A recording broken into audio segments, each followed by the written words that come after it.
shout out Dylan Mooney, the director of social media for the Vegas Vipers. I found him in the snake pit. We chopped it up for a little bit. He didn't kick me out. Thank you, Dylan.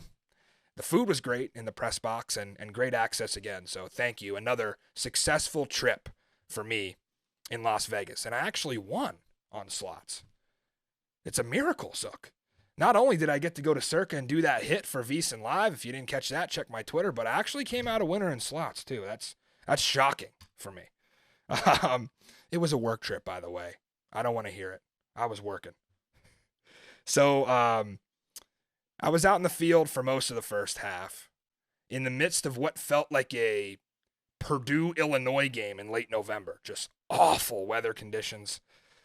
I did retreat to the press box in the second half, but I came down to celebrate with DC at the end of the game. Quick take on Cashman Field.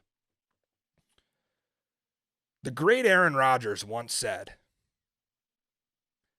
"Expect nothing and be grateful for everything." And how does that apply here? Well, I know there were many of you that were let down by the overall standards that we had here at Cashman Field. Whether that was complaining about the playing surface, the scaffolding that was the ESPN broadcast booth, or even the attendance on Saturday night. Listen, if you don't like football, don't watch it. And of course, I've been beating the XFL drum for years. You don't got to tell me that. But many of you need to have the same attitude that the players did. I was walking around in warm-ups, and of course, it's common sense that the players were not pleased with the conditions. I'm not going to name names, but there were absolutely guys questioning this.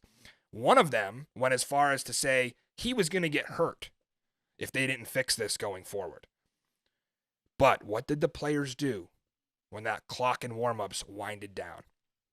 When it was time to get dressed and play, they suited up and they played for the love of football. So they know that there's a right way to go about these kind of things, right? You have to do this not on game day. Meet with the league, get a union of players together, and talk about this. What can we do to fix Cashman Field?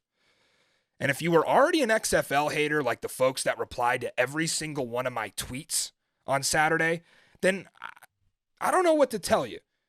You already have bias about the XFL that you are just simply confirming through watching the games. So why even watch them?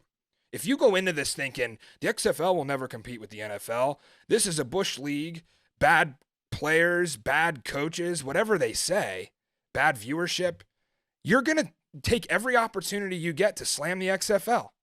So stop confirming your own bias and just turn it off. And you can wait until September to watch a football game. Not me, not these players, not these coaches. They're going to play some football.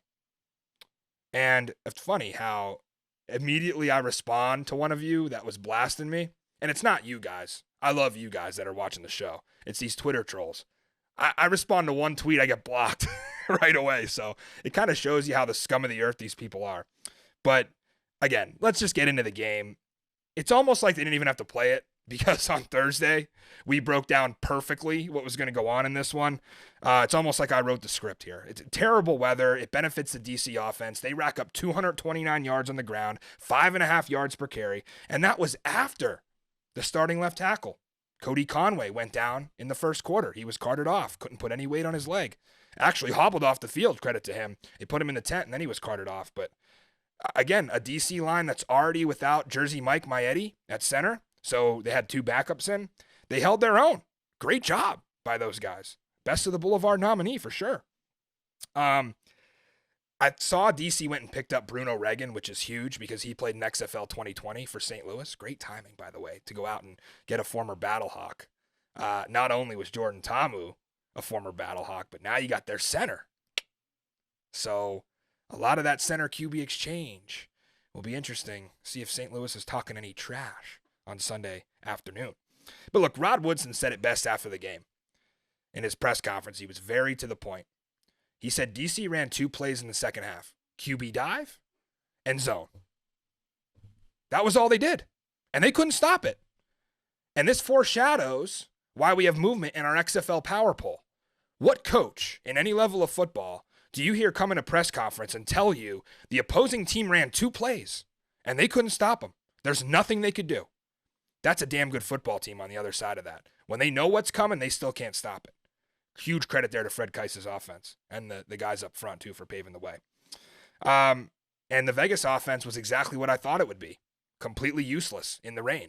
They're just not built for it. I told you, Dwayne Taylor's offenses, they run a spread, just not built for it. Their lone score came in credit to the defense. Jordan Ta'amu fumbles the ball in the first drive. They get set up right on the short porch, and they run it in for 1 yard. That was it. That was the only points for Vegas on the day. And that was credit to Peta, big number 0, with a great play there for Vegas off the edge. Reggie Northrup, he got him back. If you saw my Twitter before the game, Reggie said, "Luis, we coming for you." And he did on that 2-point try for Vegas on the first drive. Oh, he walloped them. So, like I said, DC's offensive line, our best of the Boulevard. De'Aaron King just weaving in and out of those lanes that they paved for him. Abram Smith went ahead and got one as well. And here we are, guys. We are on to St. Louis. I wonder where our Boulevard Bowl tour will go in week 3. It's a real head scratcher here. A lot of great options, but I just haven't figured it out yet, Zook. Where could we possibly go in week 3?